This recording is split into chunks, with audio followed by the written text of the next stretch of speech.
오늘 말씀 주인공이 아브넬이라고 할 수 있는데요. 아브넬이라는 사람의 모습을 보면 단지 아브넬이라는 한 사람의 모습만이 아니라 바로 우리 모두의 마음이 아브넬처럼 될 수 있겠구나, 아브넬처럼 이룰 수 있겠구나 하는 생각이 들었습니다. 이스라엘은 오직 한 분이신 하나님만이 친히 왕이 되시어 그들을 다스려 주셨습니다. 그런데 이스라엘 백성들은 주변 나라들을 보니까 하나님이 아닌 인간 왕이 다스리고 그들이 번성하는 것을 보면서 우리에게도 왕을 세워달라고 하나님께 간구했습니다. 그래서 하나님은 사울을 초대 왕으로 세워주신 것이죠. 그런데 사울왕은 왕이 되자 교만해졌습니다. 그래서 하나님을 따르지 않고 자기 욕심만 채우며 또 결국에는 우상을 숨기는 쪽으로 사울왕은 타락해 버렸습니다. 그래서 하나님은 사울을 폐위하기로 하고 다윗을 왕으로 세우기로 약속을 하셨죠. 그래서 사울이 죽으면 당연히 다윗이 왕이 되어야 합니다. 그런데 사울이 죽자 아브넬이라는 장군이 하나님의 뜻을 알면서도 하나님의 뜻과는 상관없이 사울의 아들 이스보셋을 왕으로 세웠습니다. 그렇게 사울의 아들 이스보셋이 왕이 되었지만 왕이라는 이름만 가졌을 뿐 이스보셋은 꼭두각시나 마찬가지였고 모든 실권은 군대 장관 아브넬이 쥐고 있었습니다. 그러니 아브넬은 모든 국정을 자기 마음대로 운영했습니다. 더 나아가 아브넬은 사울 왕의 첩이었던 리스바를 자기 여자로 취합니다. 이 일은 그 당시 통념상 아브넬이 왕이 되려는 의도로 읽히는 아주 중대한 행위입니다. 그래서 이스보셋 왕은 가만히 있을 수 없었죠. 그래서 이스보셋이 감히 아브넬에게 한마디 합니다. 내가 어찌하여 내 아버지 첩을 통간하였느냐. 이 한마디로 인해 아브넬은 이성을 잃게 됩니다. 아브넬이 분이 여겼다 성경에 기록합니다. 그리고 그 입에서 막말이 튀어나왔다는 걸 알 수 있죠. 막 쓰레기 같은 막말을 마구 쏟아냈을 것입니다. 우리가 가지고 있는 이 성경은 사실을 그대로 옮겨놓은 책이 아니고 굉장히 정제된 언어로 최대한 요약해서 기록된 것이 우리가 가지고 있는 성경이에요. 그래서 글자 그대로 이해하기보다는 글자와 글자 사이에 있는 의미, 행간의 의미를 파악해야 뭔가 더 실감나는 사실을 우리가 이해할 수가 있습니다. 우리 8절 말씀 우리 함께 읽어보겠습니다. 아브넬이 이스보셋의 말을 매우 분하게 여겨 이르되 내가 유다의 계머리냐?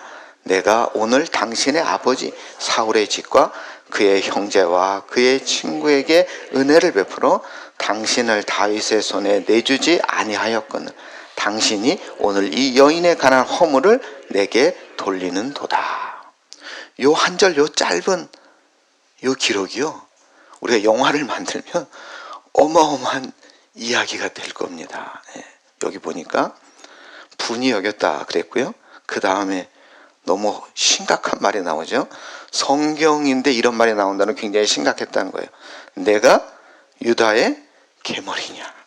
굉장한 욕설이 아브넬의 입에서 나온 겁니다. 굉장히 흥분한 아브넬이 말이죠. 그러니까 실권을 누가 가지고 있다고요? 아브넬이 가지고 있잖아요. 왕은 허수아비예요. 그러니까 그냥 그 궁궐을 아마 공포의 분위기로 굉장히 볼상스러운 분위기였을 것 같아요. 막 내가 개머리냐 이 한마디만 한 게 아니고 정말 아마 제 상상력 뭐 칼로 위협을 할 수도 있고 그렇죠? 어마어마한 일이 벌어졌어요. 이 사건을 계기로 아브넬은 이스보셋을 괘씸하게 생각해요. 그래서 다윗에게 나라를 넘겨주고자 하죠. 또 그것은 또 자기의 치명적인 잘못을 감추려는 의도도 있었겠죠. 그리고 아브넬이 자기의 계획을 옮기기 위해서 다윗과 흥정을 합니다.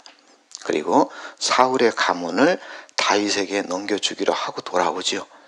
그러나 아브넬은 자기의 계획을 이루지 못하고 결국 요압이라는 그 장수의 칼에 찔려서 그 인생을 마감합니다. 감히 군대 장관 주제에 왕궁을 공포로 몰아넣었던 이 사건은 아브넬의 교만 때문에 시작된 것입니다. 교만은 패망의 선봉이다. 이 말씀의 정확한 사례가 됩니다. 우리 예수님은 태어나실 때부터 돌아가실 때까지 겸손하셨습니다. 반면 아브넬은 교만이 하늘을 찔렀고 교만으로 인해 죽음에 이르게 되었습니다. 이 역사적 교훈을 통해 오늘 우리들은 교만으로 인해 패망하지 않도록 내 마음을 붙잡아야 됩니다. 내 마음에 경종을 울려야 하는 것입니다. 신학자인 라인홀드 니버는 인간들이 가지고 있는 교만에 대해서 아주 쉽게 4가지로 설명을 했습니다. 첫째, 모든 사람은 누구나 다 권력적인 교만을 가지고 있다 합니다. 자기가 신분이 낮을 때는 어쩔 수 없이 겸손하게 있지만 자기의 지위가 올라가면 다른 사람을 무시하는 교만이 생긴다는 거예요. 바로 이해가 되시죠? 이런 교만을 우리가 주위에서 너무 많이 보지 않습니까? 두 번째, 모든 사람은 지적인 교만을 가지고 있다 그래요. 이 지적인 교만도 마찬가지인데요. 내가 모를 때는 모르기 때문에 겸손하죠. 그런데 내가 뭔가 알기 시작하면 그때부터 모르는 사람들을 무시하기 시작해요. 그러므로 자기만 똑똑한 걸로 생각한다는 거죠. 우리 안에 이런 부분이 있죠. 세 번째, 모든 사람은 도덕적 교만을 가지고 있다 합니다. 사람은 보통 자기 자신이 도덕적으로 잘 살지 못할 때는 그냥 조용히 지내죠. 그런데 자기가 뭔가 다른 사람들보다 뭔가 도덕적으로 내세울 만한 게 있으면 그때부터 다른 사람들을 부도덕하게 보고 자신을 높이 평가합니다. 네 번째, 마지막으로 모든 사람은 영적인 교만을 가지고 있다 그래요.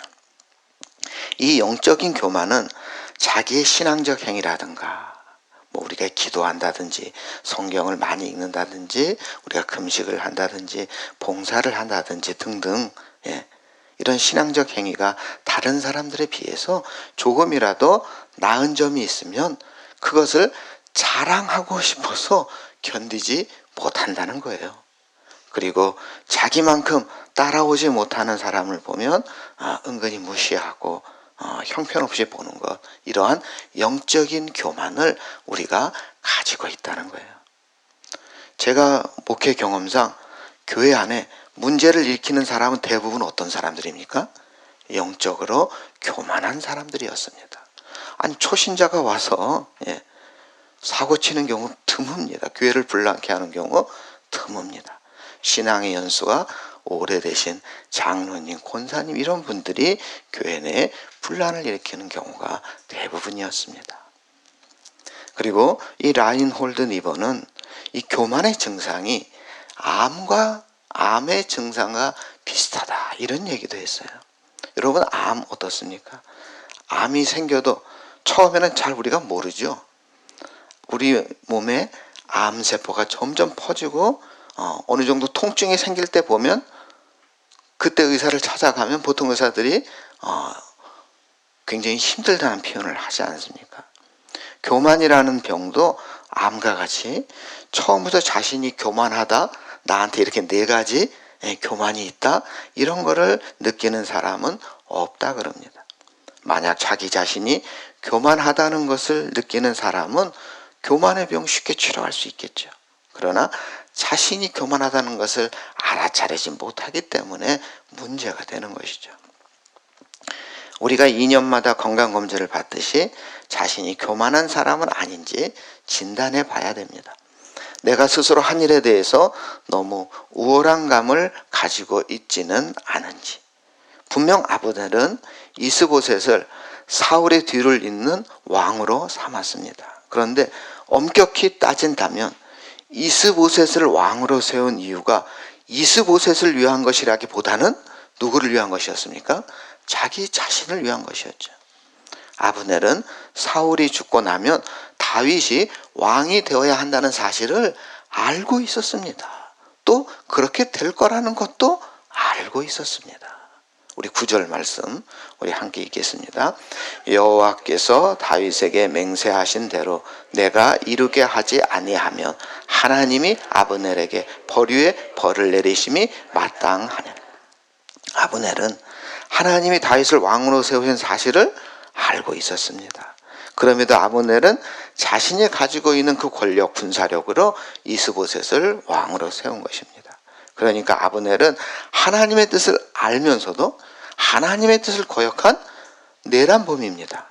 아브넬은 사울왕에게 충성하기 위해서가 아니라 자기의 군대 장관이라는 권력을 내려놓고 싶지가 않았던 것입니다. 그런데 아브넬은 마치 자기가 이스보셋을 위해서 한 것처럼 그렇게 생각하고 있어요. 8절 다시 보시면 눈으로 보세요. 제가 읽어드릴게요. 아브넬이 이스보셋의 말을 매우 분하게 여겨 이르되 내가 유다의 계머리냐. 내가 자꾸 내가를 강조해요. 내가 오늘 당신의 아버지 사울의 집과 그의 형제 친구에게 은혜를 베풀었다. 누가 은혜를 베풀었다고요? 내가. 당신을 다윗의 손에서 구해준 게 누구라는 거예요? 아브넬이라는 거죠. 9절도 보세요. 9절도 보면 여호와께서 다윗에게 맹세하신 대로, 그러니까 다윗이 왕이 되는 거 알고 있는 거죠? 그걸 누가 이루게 해요? 내가. 아브넬 지가 이루게 한다는 거예요. 아브넬은 교만이 하늘을 찌르고 있습니다. 이스라엘 왕을 누가 세웁니까? 사울왕도 다윗왕도 여호와 하나님이 세우셨습니다. 이 사실을 아브넬이 모르는 게 아닙니다. 잘 알고 있습니다. 그런데 아브넬은 내가 이루게 할 수 있다고 감히 말하고 있습니다. 아브넬은 자기가 한 일에 대해서 너무나 자만했습니다. 아브넬은 군대 장관의 권한을 초월하여 자기 마음대로 하려고 했습니다. 왕도 아니고 겨우 군대 장관 주제에 말입니다. 하나님은 자기에게 주어진 일을 잘하는 사람을 좋아하십니다.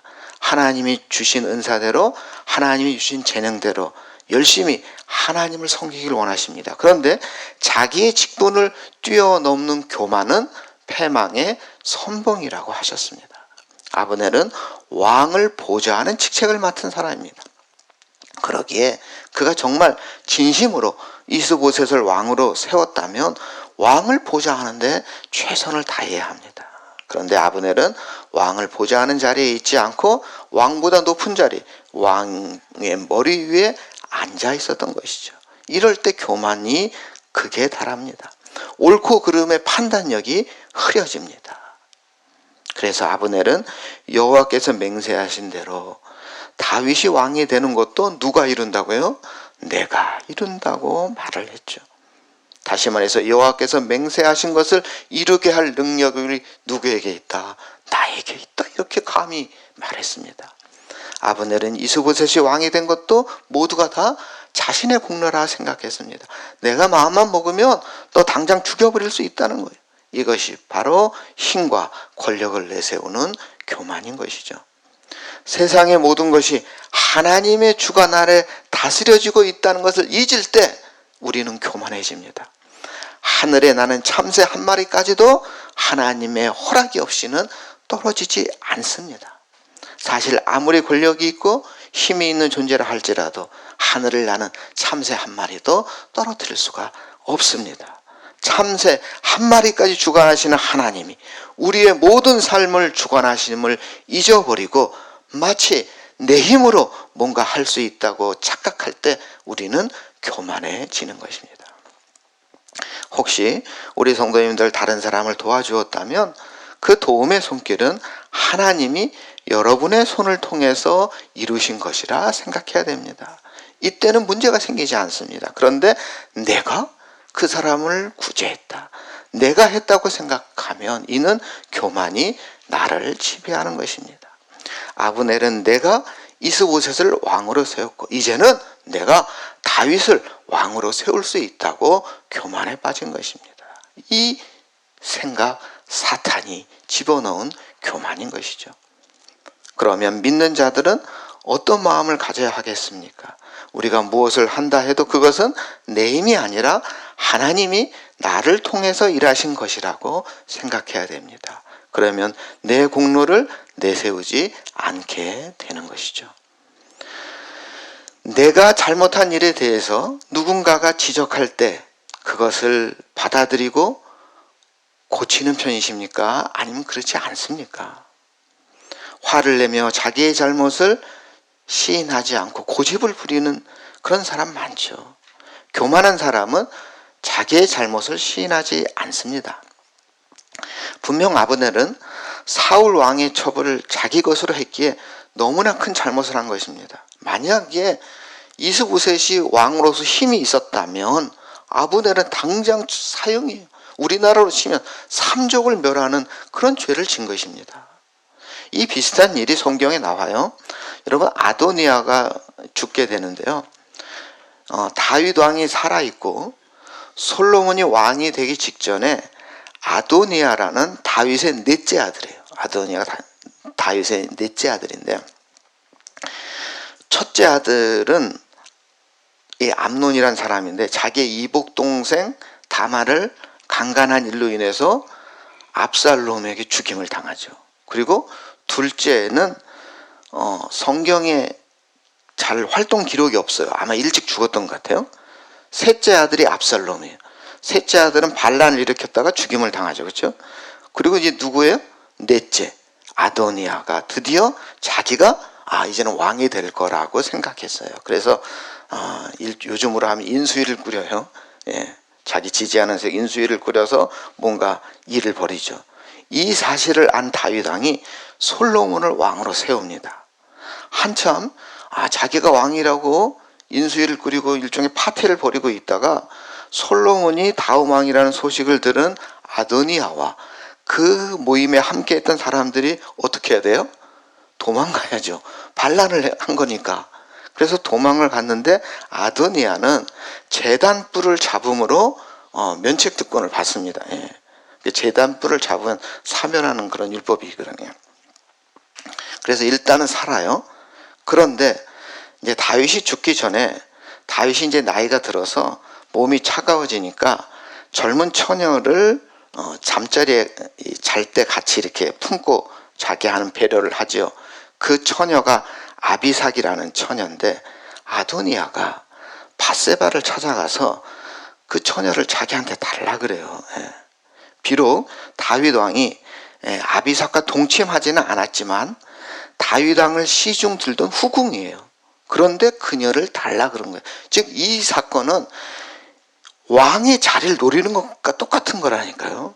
그래서 이 소식을 들은 솔로몬은 더 이상 볼 것 없이 아도니아를 처형하죠. 예.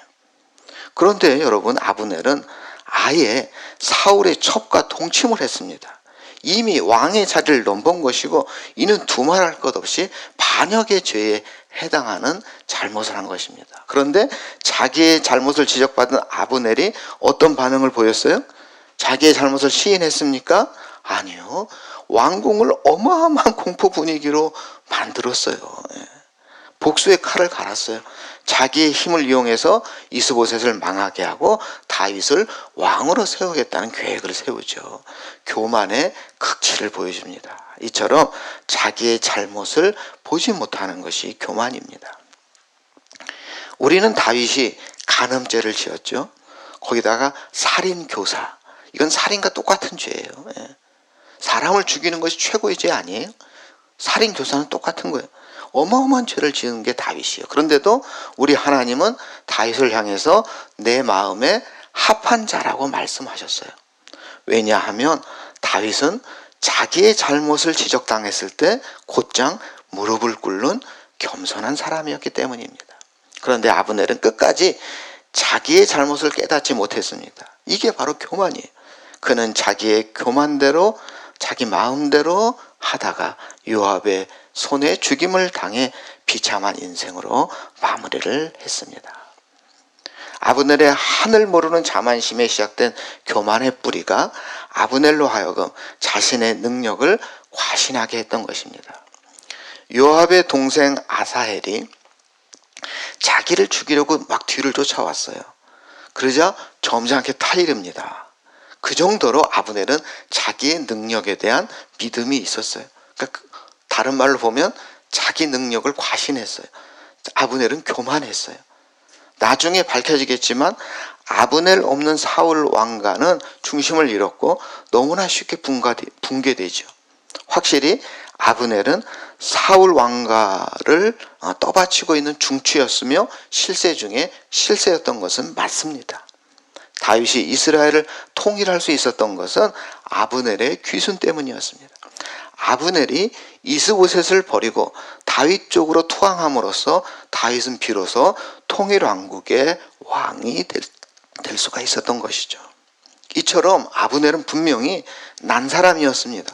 뛰어난 군사력과 실권을 가지고 있던 사람이었던 것은 분명하지만 교만했기 때문에 패망한 것입니다.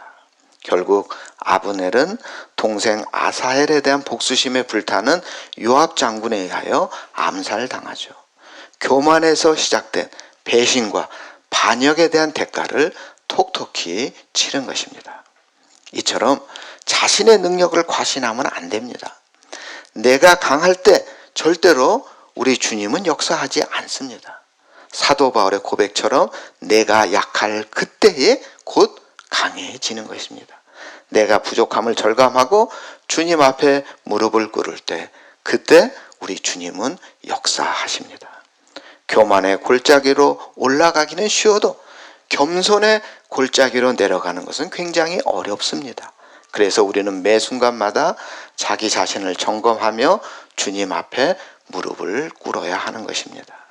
우리 성도님들 모두 아브넬을 반면교사로 삼으시고 교만에서 내려와 겸손히 주님께 나아가는 복된 성도들이 다 되시기를 주님의 이름으로 축원합니다. 사랑의 하나님, 우리들 모두 교만한 사람이 아니라 겸손한 사람으로 잘못을 빨리 깨닫는 사람, 자기의 잘못을 시인하고 하나님께 회개할 줄 아는 성도가 되게 하여 주시옵소서. 내가 나된 것은 하나님의 은혜라는 생각으로 내가 한 것이 아니라 하나님이 나를 통해서 하셨다는 겸손이 우리 안에 충만케 하여 주시옵소서. 겸손한 마음으로 주님께 정성을 다해 예물을 이 시간 드렸습니다. 우리 속에 깊이 숨어있는 교만의 뿌리를 모두 주님께서 뽑아 주시옵소서. 내가 약한 그때의 강함이라 고백한 사도 바울의 그 고백처럼 교만의 골짜기로 올라가는 것이 아니라 겸손의 골짜기로 내려와 주님 앞에 무릎 꿇는 우리 모두가 되게 하여 주시옵소서. 우리를 구원하신 예수님의 이름으로 기도드립니다. 아멘.